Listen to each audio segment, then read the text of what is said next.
नमस्कार दोस्तों, आपका स्वागत है अपने YouTube चैनल PFP में। 28 अक्टूबर 2021 को मार्केट का सेंटीमेंट क्या है ये बताने की आपको ज़रूरत नहीं है, क्लियरली दिखाई पड़ता है। पोर्टफोलियो में भी देखने को मिल रहा है, स्क्रीन पर भी देखने को मिल रहा है।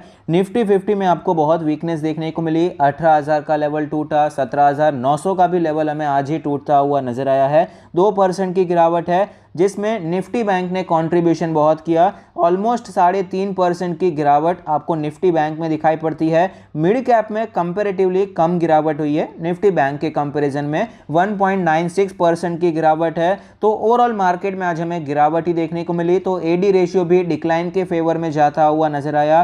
कमोडिटी के बारे में बात करें तो क्रूड ऑयल, नेचुरल गैस में 2% की गिरावट है। गोल्ड में 0.1% की तेजी है और सिल्वर में 0.2% की गिरावट नजर आती है।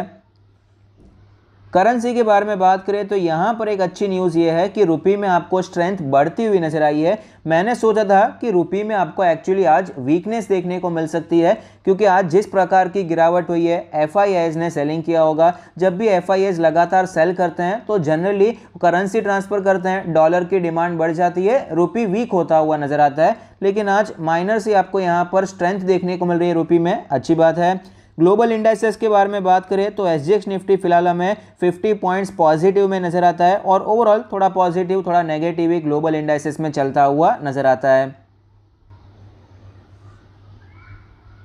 निफ्टी के इंट्राडे चार्ट पर हमें क्लियरली पता चलता है कि आज कोई कंफ्यूजन नहीं था।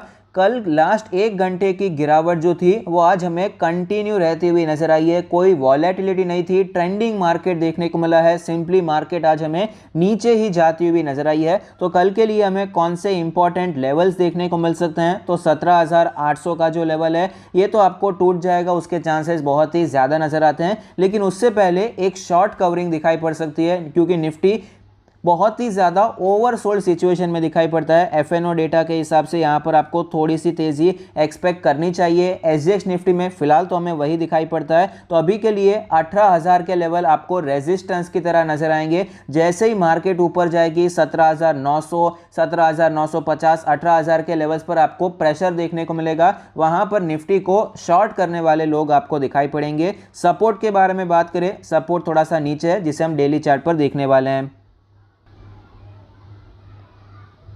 डेली चार्ट पर हमें क्लियरली पता चलता है कि 17,900 से करके 18,050 का जो पूरा जोन था एक इंपॉर्टेंट जोन था। सपोर्ट लेने की कोशिश भी की थी, ऐसा नहीं है कि सपोर्ट लेने की कोशिश नहीं हुई थी। 3 दिनों से यहाँ पर आपको प्राइस रिजेक्शन देखने को मिल रहा था, फिर तेज़ी भी देखने को मिली। एक दिन यहाँ पर थोड़ा सा स्मॉल रेंज में मार्केट आपको कॉन्सोलिडेट करती हुई नजर आई, लेकिन आज मार्केट ने ये लेवल भी तोड़ दिया है, पूरा जोन ही तोड़ दिया है, 17,900 को भी तोड़ दिया है। तो क्लियरली यहाँ पर एक शॉर्ट टर्म का ब्रेक डाउन देखने को मिल रहा है। तो ये तो ब्रेक डाउन कैंडल है, तो क्लियरली हम इतना तो सोच ही सकते हैं कि आज ही ब्रेक डाउन हुआ है, तो एक फॉलोअप कैंडल तो हमें देखने को मिल सकती है। तो जो लेवल्स हमें नेक्स्ट दिखाई पड़ सकते हैं वो है 17,500 से करके 17,600 का ये जो जोन है एक इंपॉर्टेंट सपोर्ट जोन है, जहां पर मार्केट आता हुआ नजर आ सकता है। यहाँ पर इसका 50 डेज का मूविंग एवरेज भी है, तो ये भी एक इंपॉर्टेंट लेवल है। उसके बाद जो लेवल्स हमें दिखाई पड़ सकते हैं वो है 17,250 के लेवल।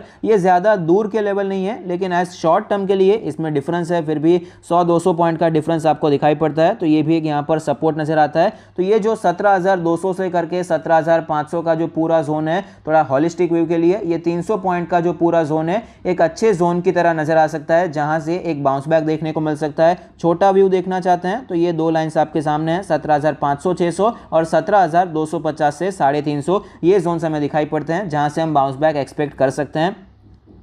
निफ्टी में जब से यहाँ पर रैली देखने को मिल रही है, निफ्टी जब से हमें ऊपर जाता हुआ नजर आया है क्रैश के बाद, तो कभी भी 1000 पॉइंट से ज़्यादा का करेक्शन देखने को नहीं मिला। ऑफकोर्स 1000 पॉइंट्स हर एक लेवल से परसेंट वाइज अलग होते हैं, 10,000 से 1000 अलग होता है और 18,000 से 1000 अलग होता है। तो यहाँ पर हम अप्रॉक्सीमेटली 1000 से 1500 पॉइंट का करेक्शन एक्सपेक्ट कर सकते हैं। तो आपको 17,000 के आसपास के लेवल्स एक्सपेक्ट करने चाहिए। उससे ज़्यादा वर्स्ट टू वर्स्ट कंडीशन में ज़्यादा गिरावट फिलहाल तो नज़र नहीं आती है। नेक्स्ट लेवल तो यहाँ पर 17,500 का लेवल है। हमें इंडिविजुअल स्टॉक्स पर फोकस करना चाहिए, जहाँ पर अच्छे लेवल्स ऑलरेडी आ चुके हैं, वहाँ पर एक्यूमुलेशन करना शुरू कर सकते हैं। ऐसा नहीं है कि निफ्टी नीचे जा रही है तो हर एक स्टॉक उसमें कॉन्ट्रीब्यूशन करता है, कॉन्ट्रीब्यूशन करने वाले स्टॉक्स भी बदल जाते हैं। तो हमें इंडिविजुअल स्टॉक्स पर फोकस रखना है। कुछ ऑलरेडी ऐसे स्टॉक्स हैं जो कि सपोर्ट के आसपास आ चुके हैं, वहां पर आप खरीदारी करना शुरू कर सकते हैं। इस टॉपिक पे ऊपर भी हम इंडिविजुअल वीडियो बनाएंगे, जहां पर कुछ large cap blue chip stocks के बारे में बात करेंगे जो कि ऑलरेडी सपोर्ट पर है, जहां पर आप खरीदारी करना शुरू कर सकते हैं।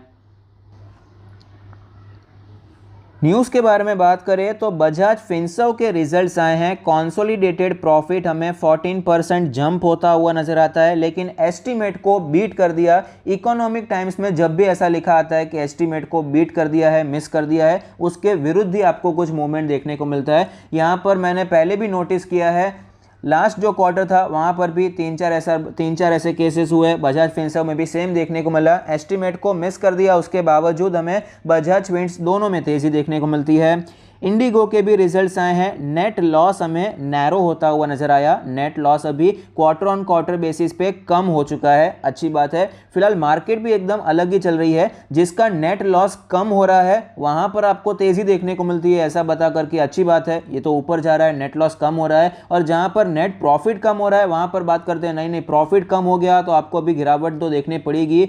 यहाँ पर अलग ही मार्केट का आपको दिखाई पड़ता है। मैरिको के रिजल्ट्स आए हैं। क्वार्टर टू नेट प्रॉफिट आपको 17% जंप होता हुआ नजर आता है, अच्छी बात है। रनअप भी देखने को मिला है, तो अच्छे रिजल्ट्स आना भी जरूरी है। आवास फाइनेंस के रिजल्ट्स आए हैं। नेट प्रॉफिट 39% जंप होता हुआ नजर आता है, तो यहाँ पर भी ओवरऑल अच्छे रिजल्ट से दिखाई पड़ते हैं। टाटा पावर के रिजल्ट्स आए हैं। नेट प्रॉफिट 36% बढ़ चुका है, अच्छी बात है और ज़रूरी भी है। नेट प्रॉफिट बढ़ना ही चाहिए। जो रनअप हमें देखने को मिला है, टाटा केमिकल्स के रिजल्ट्स मार्केट को पसंद नहीं है, तो आज उसका रिएक्शन हमें क्लियरली दिखाई पड़ता है। तो रिजल्ट्स अच्छे आना ज़रूरी है, जो ऑलरेडी बहुत ही ज़्यादा मोमेंटम वाले स्टॉक्स हैं। L&T construction wins up to 5,000 crore contract for buildings and factories business. तो L&T के लिए अच्छी बात है। आज हमें यहाँ पर पॉजिटिविटी भी देखने को मिली। स्पाइस जेट ने वीकली डोमेस्टिक फ्लाइट्स को विंटर के लिए 31% से कट कर दिया है। तो ओवरऑल ये एक न्यूज़ है जो कि आपको पता होनी चाहिए। मारुति सुजुकी का प्लान है CNG पोर्टफोलियो को वो वाइडन करना चाहते हैं, क्योंकि पेट्रोल और डीजल के प्राइसेस बढ़ते जा रहे हैं। ये मेरे हिसाब से बहुत ही अच्छी बात है कि मारुति जो है हमेशा आपको टाइम के साथ चलता हुआ नजर आता है। इलेक्ट्रिक व्हीकल फ्यूचर है, उसमें कोई डाउट नहीं है, लेकिन वो अभी आगे है, उसमें टाइम लगेगा। इनके जो चेयरमैन है भार्गव जी, उन्होंने भी बताया है कि हम 2025 के बाद ही इलेक्ट्रिक व्हीकल में ज़्यादा काम करेंगे। तब तक वॉल्यूम ही नहीं होगा, जब तक डिमांड नहीं आती, जब तक सिर्फ 500,000 कार बिकती हैं, तब तक बेचने का मज़ा नहीं आएगा, अनएक्साइटेड रह जाएंगे, ऐसा उनका कहना है, जो कि मेरे हिसाब से अच्छी बात है। तब तक ये CNG पर फोकस कर रहे हैं, जहाँ पर एक्चुअली आपको रियल डिमांड बहुत ज़्यादा देखने को मिलती है। तो टाइम के साथ हमें चलते हुए नजर आते हैं। तो फ्यूचर में ही पता चलेगा कि यहाँ पर मारुति आपको लीड करता हुआ नजर आता है या फिर पीछे रह जाएगा। तो अगर आपको वीडियो अच्छा लगता है तो प्लीज़ कोई फीडबैक दीजिए। Thank you, stay happy, happy investing.